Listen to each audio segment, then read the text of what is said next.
Meus amados, a paz do Senhor Jesus, abra sua Bíblia, primeiro livro dos reis de Israel. Primeiro livro dos reis de Israel, capítulo de número 18. Lembrando que o Antigo Testamento não é um resumo, não é um compêndio doutrinário para a igreja. E nem é a minha pretensão essa noite de doutrinar a igreja, porque eu não sou o pastor da igreja, né? Mas nós vamos tirar algumas lições aqui do capítulo 18, do primeiro livro dos reis de Israel, apenas o verso 30. Enquanto que os irmãos vão achando a referência, eu gostaria de agradecer a Deus por mais esta oportunidade e também ao pastor Roberto, né, o nosso vice-presidente, que nos facultou, né, a palavra, o convite para estarmos aqui. Sei que não é fácil, né, de pregar na terça-feira, que é o culto do pastor, né, essa tribuna onde o nosso presidente ocupa aqui, é uma responsabilidade muito grande, mas o servo está aqui para servir, né? Então, como o pastor nos chamou, e nós vamos fazer aquilo que o Senhor colocou no nosso coração, trazer uma palavra à igreja essa noite. Primeiro livro dos reis de Israel, capítulo de número 18, o verso é o 30 apenas. Verso 30, que diz assim a palavra do Senhor. Então Elias disse a todo o povo: chegai-vos a mim. E todo o povo se achegou a ele, e reparou o altar do Senhor, que estava quebrado. Amém? Os irmãos podem voltar ao seu lugar. Muito obrigado, em nome de Jesus. Nós queremos, nesta noite, com a graça de Deus, trazer uma palavra ao coração dos irmãos. Eu quero falar um pouco sobre o profeta Elias. O ministério do profeta Elias, ele foi um ministério que teve uma trajetória, tanto no sentido físico como no sentido espiritual. Ele foi um ministério de uma trajetória muito difícil. Porque o momento em que Deus levantou o profeta Elias foi um momento muito difícil, muito calamitoso, em que a nação de Israel estava vivenciando.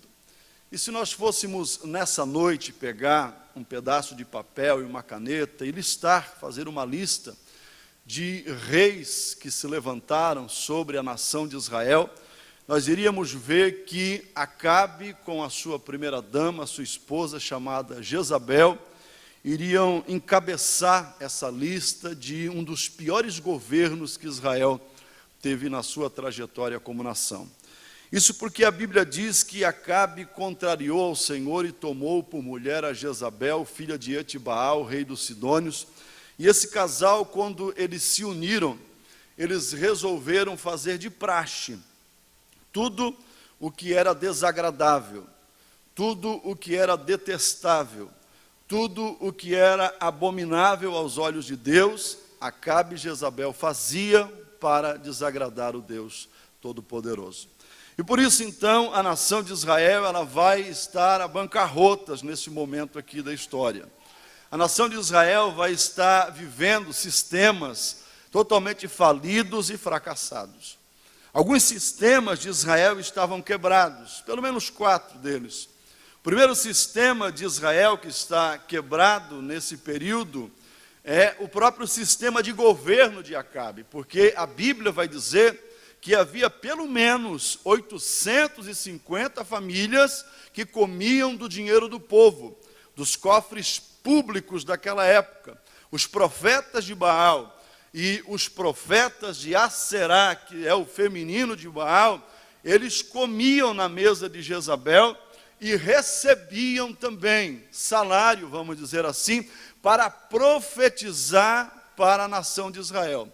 Profetizar prosperidade à nação de Israel. A corrupção não é algo apenas dos nossos políticos, dos nossos governantes atuais.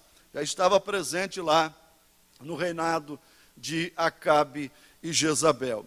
A Bíblia vai dizer também, a história vai nos dizer que havia também uma guerra de partidos políticos em Israel.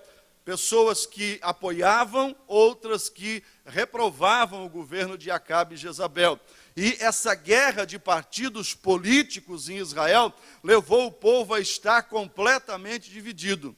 E um dia o Senhor Jesus disse que um reino dividido não pode subsistir. A desunião ou a falta de unidade pode nos levar ao fracasso, irmãos. A falta de unidade no corpo de Cristo pode nos levar à frieza espiritual, à letargia espiritual, à inércia espiritual. Porque o ambiente do avivamento, da presença de Deus, do derramamento do Espírito Santo, está atrelado de uma forma inseparável à unidade do corpo de Cristo. Aonde há união, aonde há unidade, há espaço para Deus operar. Percebam que lá no Pentecostes, quando os discípulos estavam esperando o derramamento do Espírito Santo, a Bíblia vai dizer que eles estão todos unidos, reunidos no mesmo lugar. E você vai ver ali no texto, no contexto, nas entrelinhas, você não vai ver ninguém brigando por cargo, por exemplo. Você não vai ver ninguém brigando por posição para ver quem pregava melhor, quem cantava melhor, quem sobressaía mais do que o outro. Você não vai ver nas entrelinhas de Atos algum discípulo, algum apóstolo se levantando e dizendo assim: ó, o mestre foi, mas ele me deixou no lugar dele. Eu sou o cara da história aqui, eu sou a bola da vez, eu sou o cara que vai fazer acontecer. Você não vai ver. O que você vai ver? Você vai ver eles se humilhando, você vai ver eles orando, você vai ver eles buscando, você vai ver eles botando a boca no pó, unidos em oração, para que o Espírito de Deus fosse derramado sobre a igreja que ia nascer no Pentecostes. Escute uma coisa, deixa eu dizer, parece que eu me reporto à eternidade, e eu vejo o Senhor Jesus olhando para os seus discípulos, já sentado à direita de Deus, e Ele está dizendo para o Pai: agora eles podem receber o poder. Agora eles podem ser cheios do Espírito Santo, porque eles estão unidos, eles têm o mesmo parecer, eles têm a mesma vontade, não tem ninguém querendo puxar o tapete um do outro, não existe motim no meio deles, não existe farpas, não existe frestas, não existe arestas para ser aparadas, eles estão unidos, coesos em um só pensamento, em um só querer, em uma só vontade. Eles querem a minha presença para quê? Para glorificar o meu nome, não para glorificar o nome de homem algum, não para que nome de homem algum apareça, mas para que o nome daquele que morreu na cruz do Calvário apareça. Então os discípulos, eles estão unidos, eles estão buscando, e de repente vem do céu, a Bíblia diz, um som, como de um vento. Não era um vento, mas era algo para ser lembrado como um vento. Um som como de um vento, veemente e impetuoso, que encheu toda a casa onde estavam assentados, e foram vistos línguas repartidas como que de fogo, as quais pousavam sobre cada um deles. E todos, não é só o Pedro, o Tiago e o João. Você já viu que tem igreja que é só o Pedro, o Tiago e o João que recebe poder, Os demais nunca recebem nada, mas todos foram cheios do Espírito Santo e começaram a falar em outras línguas, conforme o Espírito Santo lhes concedia que falassem. Então, o ambiente do avivamento, do derramamento de poder, da unção, da glória de Deus, está atrelado à unidade. Eu vou falar uma coisa aqui, pastor, porque nós estamos num culto de ensino, e eu preciso ensinar alguma coisa para vocês aqui. Se essa noite Deus resolvesse reportar a gente lá para, não sei se é 30, 40, 50 anos atrás, que Jesus passeou aqui na igreja, não sei quantos anos, eu nem era crente ainda. Olha só, aquele dia, se nós voltássemos agora, nesse exato momento, nesse templo maravilhoso, e aquela mesma apoteose, aquela mesma presença, aquela mesma glória envolvente, tocasse-nos aqui essa noite, me desculpe a expressão, que crentes aqui plantassem bananeira, mas se você não consegue olhar no olho do teu irmão, se você não consegue amar o teu irmão, se você não consegue amar o teu pastor, se você não consegue ter afinidade unidade com o corpo, você é apenas mais um pedaço solto desse corpo, e você não vai receber nada, porque só recebe a glória aquele que está unido no corpo. Quem está unido aqui esta noite? Bendito seja o nome do Senhor. Esse braço que eu tenho aqui é o meu braço direito, eu sou destro, né? A minha filha é canhota, está lá. A minha força maior está no meu braço direito. É o braço que eu mais utilizo, que eu tenho mais força. Mas se eu cortar ele aqui, por exemplo, e jogar ele para fora do meu corpo, daqui uns 3 dias ninguém mais suporta chegar perto desse braço. Ele vai perder toda a força, porque ele não está ligado ao corpo. As terminações nervosas, enfim, sangue, enfim, circulação sanguínea foram cortadas e ele começa a entrar em estado de decomposição. É isso, sim ou não?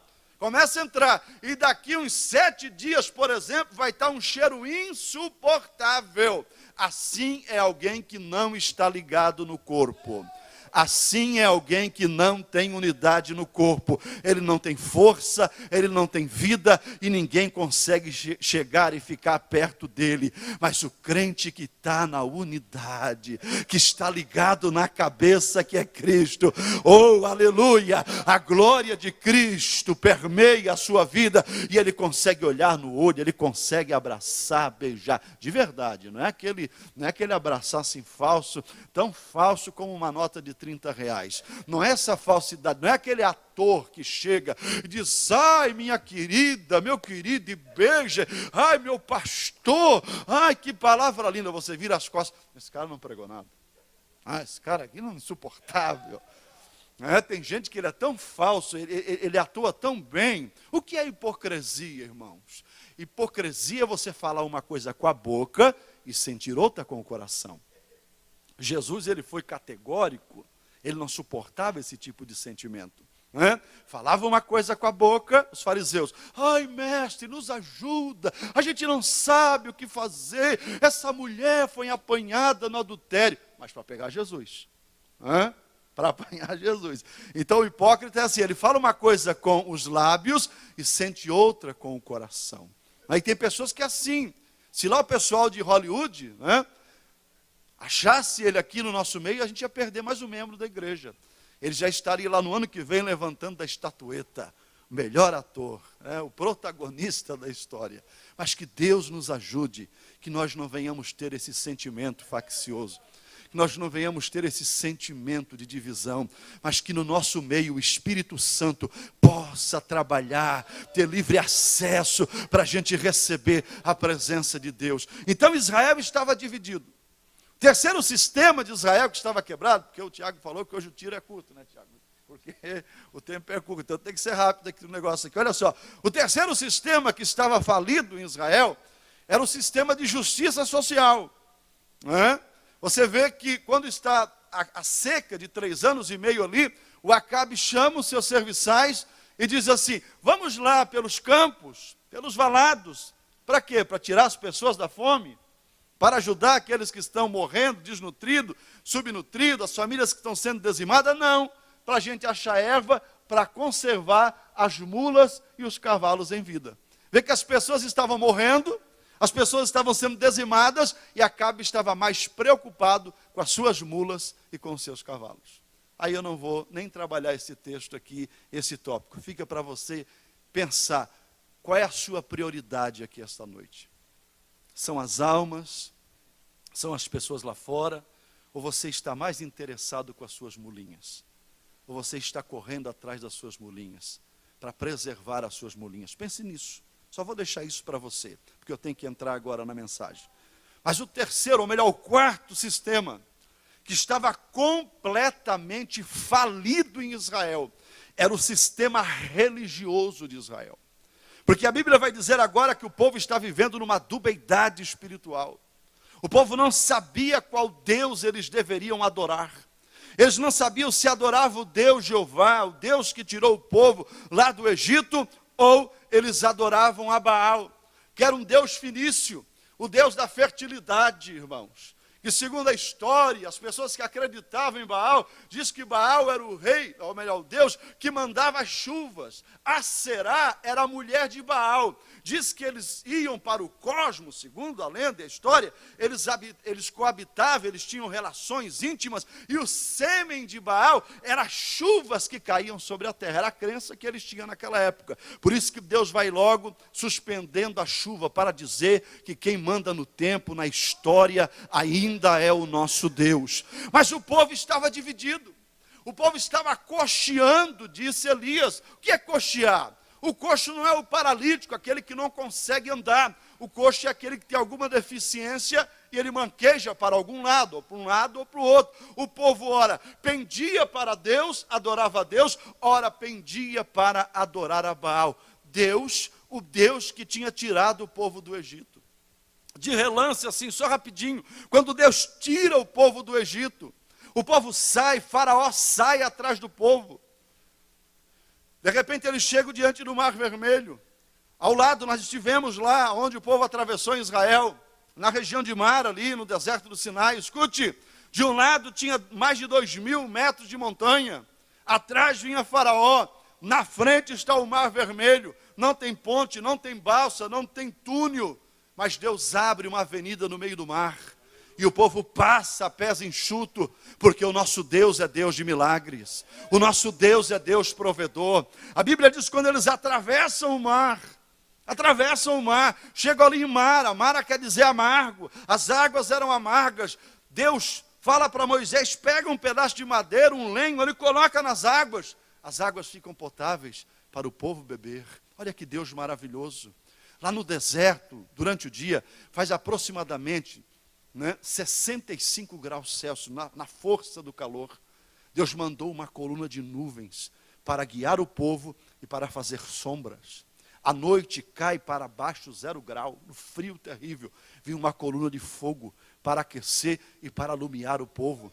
Quando o povo está com fome e eles querem pães, no deserto não tem padaria, não tem mercearia, não tem supermercado, mas Deus abre a padaria dos céus, aleluia. Era pão na segunda, pão na terça, pão na quarta, pão na quinta, na sexta Deus dava pão em dobro, para que no sábado o povo não viesse trabalhar. Quando o povo enjoou do pão, disse, nós queremos carne agora, nós queremos comer carne.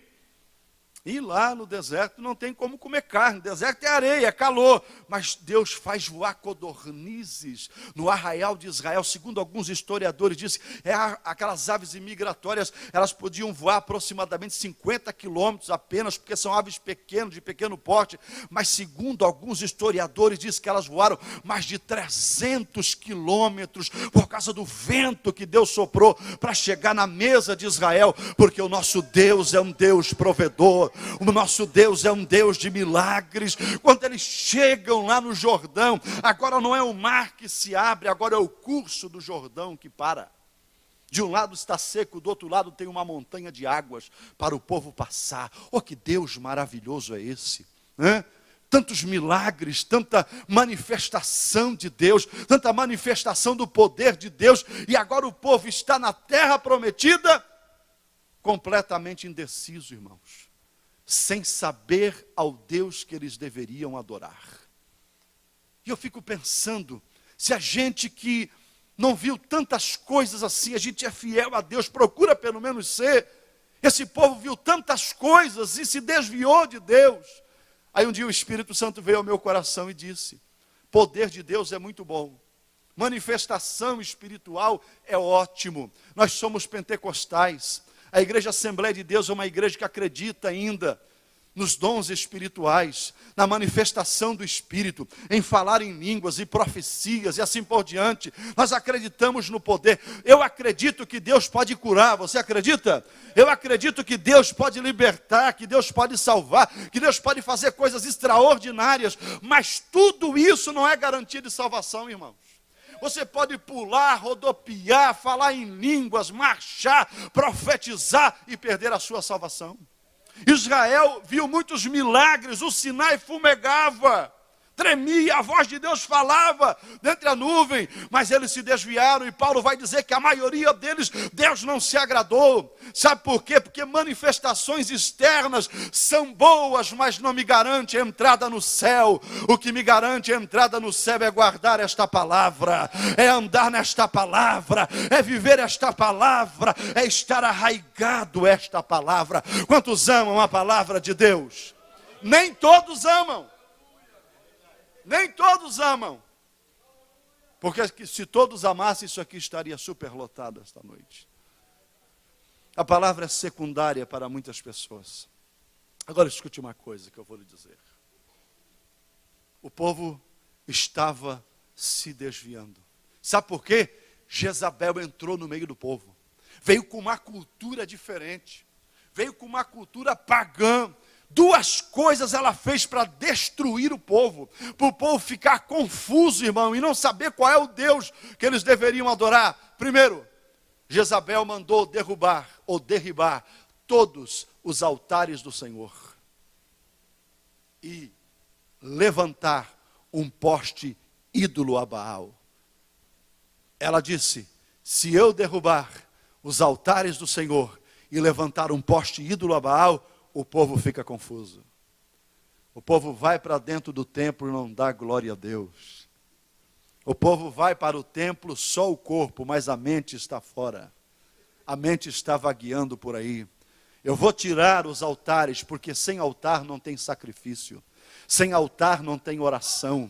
Sem altar não tem entrega. Sem altar não tem morte do meu eu. Sem altar não tem manifestação e não tem fogo de Deus. Nós estamos vivendo esta geração de altares quebrados, de altares derrubados, de pessoas que passam até semanas sem conversar com Deus, sem falar com Deus, sem sentir Deus. Mas nessa noite Deus manda eu lhe dizer: se tiver altar aqui levantado, fogo Deus tem para dar e para vender aqui nesta noite. Aonde estão os altares levantados, tem labareda de fogo de Deus. Bendito seja o nome do Senhor. Derruba os altares, levanta poste ídolo a Baal. Eu vou falar aqui, irmãos. Existem muitos postes ídolos sendo levantados na nossa geração. É o ídolo da beleza excessiva, é o ídolo da internet, do mau uso da internet. Muitas coisas vieram para derrubar o nosso altar, e tem pessoas que elas não conseguem nem fazer mais as atividades domésticas. Ela coloca o feijão cozinhar e de repente queimou tudo, porque está lá no Zap, está lá no Facebook, não é verdade? Isso é pecado, pastor? Claro que não, isso é uma ferramenta maravilhosa, a tecnologia, isso é maravilhoso. Nós estamos aqui sendo transmitido ao vivo, aqui, o pessoal está nos assistindo em casa, isso é maravilhoso. Mas o mau uso, colocar isso no coração. Tem gente que começa a piscar o olho, puxar a perna, quando o WhatsApp, né, Adriel, foi cancelado por algumas horas, começaram a ter abstinência. Igual o camarada quando fuma crack. Começaram a ter abstinência, começaram a ter uns tique-tique nervoso, porque sumiu o WhatsApp. Meus amados, nós precisamos nesta noite, urgentemente, pegar as pedrinhas que foram derribados por Jezabel e levantar o nosso altar diante de Deus. Levantar o nosso altar diante do Senhor, pelo menos uma vez por dia, se for 15, se for 20, se for meia hora, ou se for uma hora, nós falarmos com Deus, termos comunhão com Deus, sentir a salvação de Deus na nossa alma. Segunda coisa, para o povo ficar dividido, cocheando, sem saber qual é o Deus que vão glorificar, mata os profetas, derruba os altares e mata os profetas. Foi isso que Jezabel fez. Aonde tinha um profeta que profetizava em nome do Senhor, espada na cabeça. Profetas que pregam a palavra de Deus como ela é. Irmãos, nós estamos por aqui de pregadores. Nós estamos precisando de profetas. Pregador prega o que o povo quer ouvir. profeta fala o que Deus quer falar e o que o povo precisa ouvir. Pregador cobra 5, 6, 7, 8 mil reais para pregar uma mensagem. Aí se ele cobra 8 mil para pregar uma mensagem, ele tem que pregar aquilo que o povo quer ouvir. Ele tem que massagear o ego do povo, porque ele vendeu a mensagem que não era dele, que é de Deus. Mas o profeta não. Quando ele terminava de pregar, ele ia para o calabouço, para o cepo, para a lama. Ele era rejeitado, odiado, mas a boca de Deus estava na sua boca. Ele falava e Deus confirmava. Levantemos as nossas mãos nesta noite, pedindo a Deus que levante não mais pregadores, porque nós estamos por aqui de pregadores. Nós queremos homens inflamados pelo Espírito Santo, que está com o ouvido na boca de Deus e com a boca no ouvido da igreja, para falar a mensagem de Deus para o povo. Chega de teologias vazias, de argumentos filosóficos vazios. Nós estamos precisando que Deus mexa conosco, com a nossa estrutura, nos coloque de joelhos, com lágrimas nos olhos e com a boca no pó e com as mãos levantadas, dizendo: pecamos, Senhor, contra ti e precisamos voltar aos teus caminhos. Precisamos. Aleluia, glória a Deus. É por isso que eu nunca vou ser famoso, irmão. Porque eu nunca prego o que as pessoas querem ouvir. Faz 20 anos que eu prego o evangelho, nunca fiquei famoso. O máximo que me dão de oferta é 100 reais. Mas eu continuo pregando a palavra de Deus. Aleluia. Louvado seja o nome do Senhor. Oh, Deus está aqui. O Lahai andou vasseia. Deus está aqui.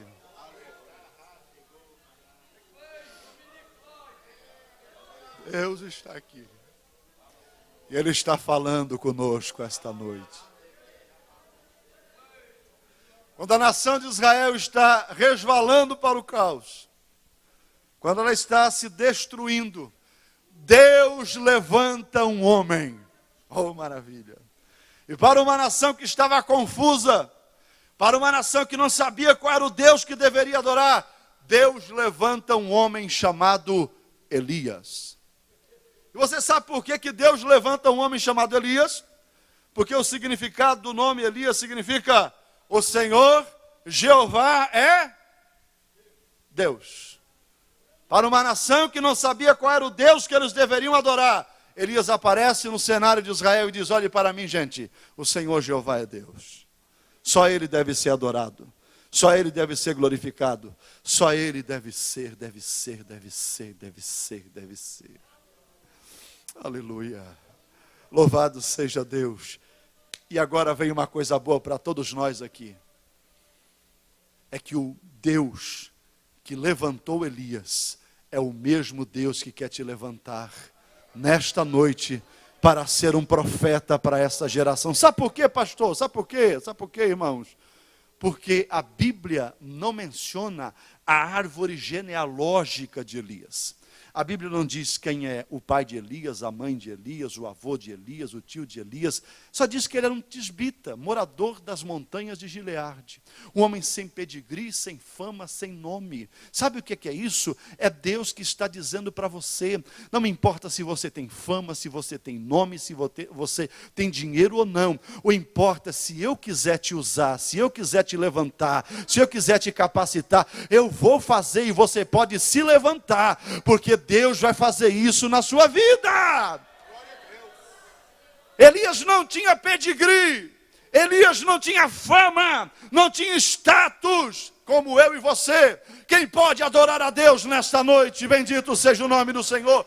Eu não tenho fama, eu não tenho dinheiro, eu não tenho status. Quem não tem isso também? Levante a mão, deixa eu ver. Olha aí, todo mundo. Só o Valcinho que não levantou a mão porque está cheio de dinheiro. Olha só. Não tenho dinheiro, não tenho fama, não tenho status, não tenho nada. Você não tem, eu também não tenho. Então nós podemos ser levantados por Deus, sim? Sim ou não? Só que tem uma coisa: nós precisamos ter o que Elias tinha. Elias não tinha dinheiro, Elias não tinha fama, Elias não tinha status. Mas Elias tinha uma coisa que todo homem, toda mulher que quer ser usado por Deus tem que ter. Pergunta para mim o que é. Elias tinha intimidade com Deus no mundo espiritual. 1.600 anos de história bíblica, 40 autores, jamais alguém ousou profetizar no próprio nome, mas Elias o fez. Ele chega, coloca o dedo indicador no nariz de Acabe e diz assim: não vai mais chover aqui, segundo a minha palavra. Oh, aleluia! Aí você pode dizer assim: pastor, mas o Elias era um camarada autossuficiente, arrogante, prepotente. Não. Elias tinha intimidade com Deus. Ele falava e Deus lá de cima: eu vou assinar embaixo, porque eu conheço Elias, ele tem intimidade comigo. E ele fala e eu faço. Eu vou perguntar de novo: você quer ser usado por Deus como um profeta para essa nação apodrecida pelo pecado? Levante a sua mão. Você tem que ter intimidade com Deus no mundo espiritual. Porque hoje todo mundo quer pregar, mas ninguém quer orar. Hoje todo mundo quer cantar, mas ninguém quer orar. Hoje todo mundo quer pregar, mas ninguém quer ler a Bíblia. Aí tem gente que chega e diz assim: ô Senhor, eu estou aqui, Senhor, sou eu. É uma conjectura minha, lógico, Deus nos conhece a todo mundo. Quem é você, meu filho? Sou eu, aquele, o pregador, o cantor aquele, o líder aquele, o obreiro. Olha, faz tempo que eu não converso contigo, hein? Faz tempo que a gente não bate um papo, que você não sente o meu calor. Aí quando você precisa, você me chama. Irmãos, Deus está à procura de homens e mulheres que sejam apaixonados por Deus, que sintam prazer em dobrar os seus joelhos e falar com Deus. Deus está à procura de homens e mulheres que no seu coração arde, tenham anseio por falar com Deus e comungar com Deus, em receber uma palavra de Deus, uma orientação de Deus. E Deus está procurando alguém aqui essa noite também. Deus quer te abençoar, Deus quer te levantar, Deus quer te adestrar, Deus quer te capacitar, Deus quer te levantar, Deus quer fazer, mas você precisa entrar dentro do projeto de Deus. O Elias vai lá e diz assim: vou encerrar. Não vai mais chover segundo a minha palavra. Deus disse: está feito, não vai chover mais mesmo. Aí você diz assim: pastor, mas esse negócio aí está meio complicado, né? O Elias profetizou. Não choveu mais? Não choveu mais. Segundo Tiago, não o Tiago aqui, meu amigo, mas o apóstolo Tiago, diz que foram 3 anos e meio. É isso? Não choveu. E agora?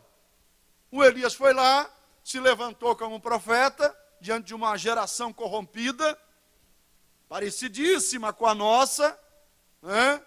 Profetiza, faz a vontade de Deus, mas agora ele vai passar dificuldade, minha gente. Por quê? Porque o povo vive da agricultura naquela época. Não tem chuva, não tem como plantar. A água é símbolo de vida, não é verdade? Não tem como plantar, não tem como comer. Não tem como comer, o profeta passa fome. Sim ou não? Não.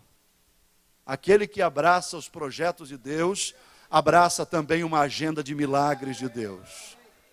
Enquanto que Acabe está procurando ervas amargas para dar para os animais, Elias está no ribeiro de Querite, comendo pão e carne, de manhã e à noite. E você pensa que era carne de pescoço? Você pensa que era aquele pão mofado? Era carne de primeira. E era pão fresquinho. O corvo é um primo irmão do urubu, né? Ele pegava aquela carne e ele vinha trazer, sentia aquele cheirinho de carne: eu vou comer. Deus lá na sua consciência, no seu instinto, dizia assim: não coma essa carne, essa aí é do meu servo. Essa carne é do meu servo Elias. Ele fez a minha vontade e agora eu vou sustentá-lo. Ele fez a minha vontade e agora Ele está nas minhas mãos. Meu irmão, se eu fosse você, eu tinha dado um glória a Deus bem forte, porque aquele que abraça o projeto de Deus, ele abraça os milagres de Deus também. Quando eu comecei aqui, eu fui pregador itinerante uns 10 anos. Trabalhava, tinha meu emprego, enfim e tal. E eu pregava, finais de semana eu viajava, pregava a palavra de Deus. E daí, o pastor, na época, o pastor Arcelino ainda, aí me deu uma igreja para mim, eu assumi uma igreja. E eu era voluntário quando assumia. Aí depois de uns meses, uns 3 meses, eu comecei a ganhar um salário mínimo. Aí, na sequência, já o pastor Seno assumiu aqui. Acho que faziam 6 meses que eu estava ali, no Cristo Redentor. E daí eu fui morar embaixo ali da igreja, na casa pastoral, né? E aí eu estava como missionário, não era integrado, era presbítero, era missionário, recebia uma ajuda da missão, enfim, um salário mínimo na época. E era difícil, né? Muito difícil. Todo começo é muito difícil. E um dia eu peguei e vim para uma reunião. Aí mudou o pastor, mudou a mentalidade, enfim. E quem não era pastor, não era integrado, mas podia participar da reunião, como eu era missionário, enfim, eu comecei a participar da reunião. E eu saí de manhã, vim para a reunião, e a minha esposa ficou em casa. E a gente, quando chegou ali no Cristo Redentor, era uma igreja assim, muita deficiência na palavra, tinha alguns excessos, e a gente foi colocando no lugar pela palavra, mas não tirando a espiritualidade da igreja. A igreja continuou sendo espiritual, avivada, mas dentro de da regra, dentro do prumo, vamos dizer assim, da palavra de Deus. E Deus nos abençoou muito ali. Muitas pessoas estavam aceitando Jesus. E de repente eu saí e vim para a reunião, e a minha esposa, ela colocou um feijão cozinhar, né? Cozinhar o feijão.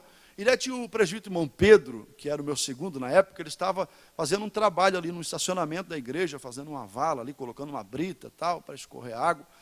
E ela estava no coração de cozinhar o feijão, fazer o almoço, tal, convidar o irmão Pedro, a sua esposa também estava por ali.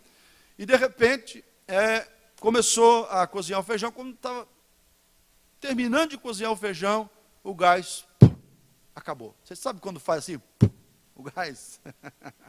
Aí o brasileiro vai lá e dá um jeitinho, ele vira o botijão, né, para ver se cozinha mais um pouco, só porque naquele dia não deu certo. Levantou uma fumaça preta e só que a gente não tinha também dinheiro. A gente estava sem nada. Aí a minha esposa, que está ali, ela, né, vai relembrar a história, ela disse, eu vou pedir então um dinheiro, na época era R$30, não sei, uma carga de gás, para o irmão Pedro, a hora que o Clécio chegar, só que eu também não tinha, ele devolve para o irmão Pedro. Aí, quando ela saiu de casa, e dentro, na casa pastoral, chegou na garagem, o irmão Pedro estava no pátio da igreja, para pedir o dinheiro, o Espírito Santo falou com ela. E ela disse, mas espera aí, Deus tem nos abençoado tanto, né? Essa igreja está tão próspera, Deus tem nos abençoado, eu também quero ver um milagre na minha vida. E ela voltou lá, essa mulher tem fé, viu?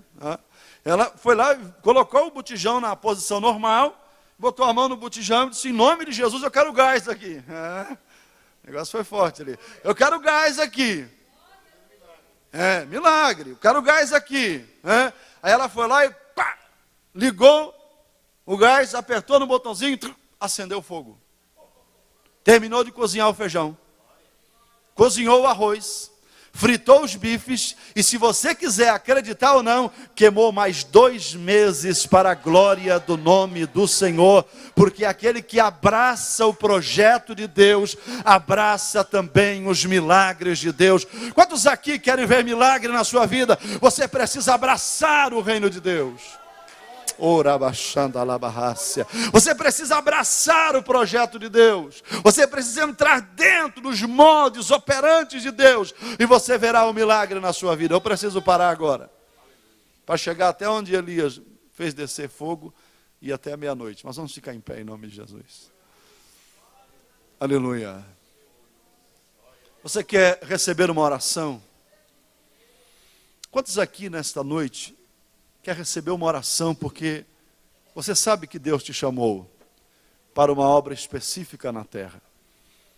E Deus quer te abençoar, quer te usar, mas você sabe também que você poderia estar num estágio bem mais avançado.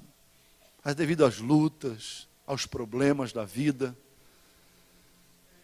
deu uma esfriadinha aí dentro, aquele fogo maravilhoso que ardia no seu coração. Deus está te chamando nesta noite. Deus quer que você se levante, se coloque em pé e caminhe com Ele. Deus quer te abençoar. Oh, aleluia. Deus quer te levantar. Deus quer derramar sobre você uma unção maravilhosa. Quando você levantar a mão, o enfermo ser curado, o espírito maligno ir embora.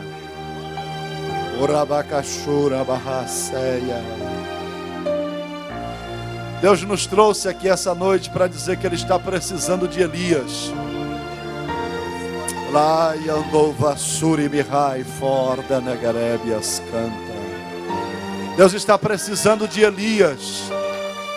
Deus está precisando de homens e mulheres inflamados pelo fogo do Espírito, que fale a Deus, fale as verdades de Deus, que mexam com essa sociedade. Irmãos, o povo que está aí fora, eles não vão se comover, eles não vão entrar na nossa igreja por apenas um discurso. Eles vão entrar e vão se converter e vão ficar quando Ele vê na minha vida, na tua vida, em cada um de nós, a presença de Deus, o caráter de Cristo estampado, a glória de Deus sendo derramada no nosso meio, o Espírito Santo salvando, batizando, curando, usando esses homens com autoridade e poder. Deus nesta noite quer te levantar como profeta. Não profeta aquele com o dom de profetizar, mas o profeta para profetizar a palavra. Se você quiser, Deus está disposto esta noite a mudar a sua história, a te tirar dessa letargia, desse comodismo, desse formalismo que você está vivendo, e fazer de você uma tocha na mão dele, fazer de você uma brasa viva tirada do altar, para inflamar as vidas, para mudar as circunstâncias. Levante as suas mãos aos céus. Aleluia. Levante as suas mãos aos céus. Leio Vahácia. Leia Andori Mikandere Bahassura Bahas. Ulamaie Gandoria Seri Andoria Hai Andou Vassuri Mihai For Danegaredias canta. Querido Jesus, querido Senhor,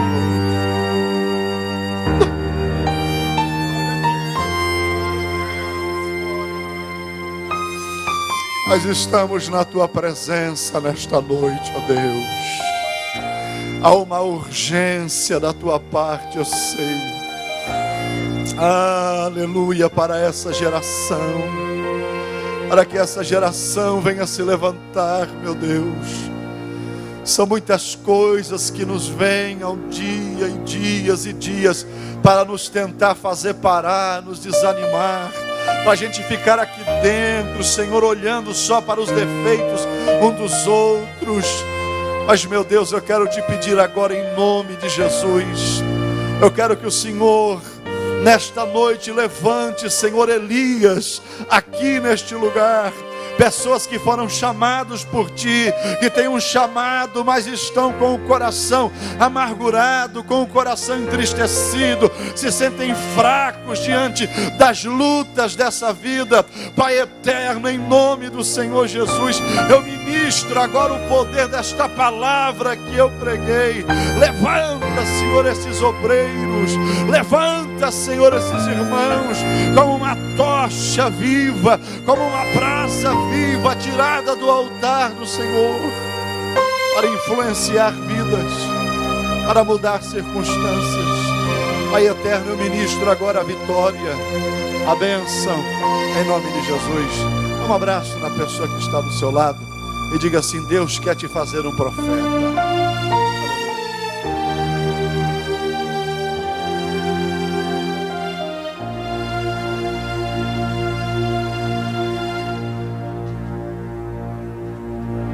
Glória a Deus. Espírito, enche a minha vida, enche-me do teu poder, pois de ti eu quero ser. Espírito, enche o meu ser. As minhas mãos eu quero levantar, as minhas mãos eu quero levantar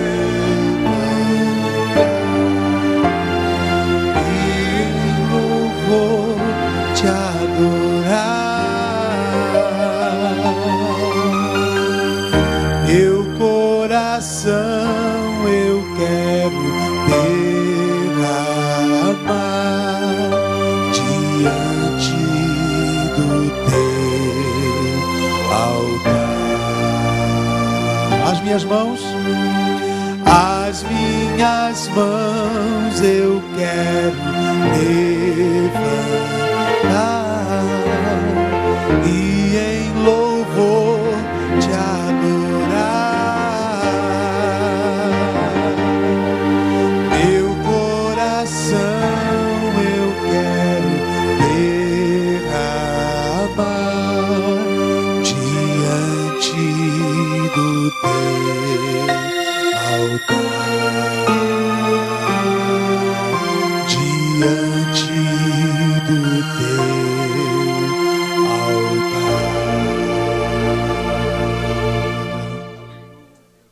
Aleluia. Quantos agradecidos a Deus? Deus abençoe.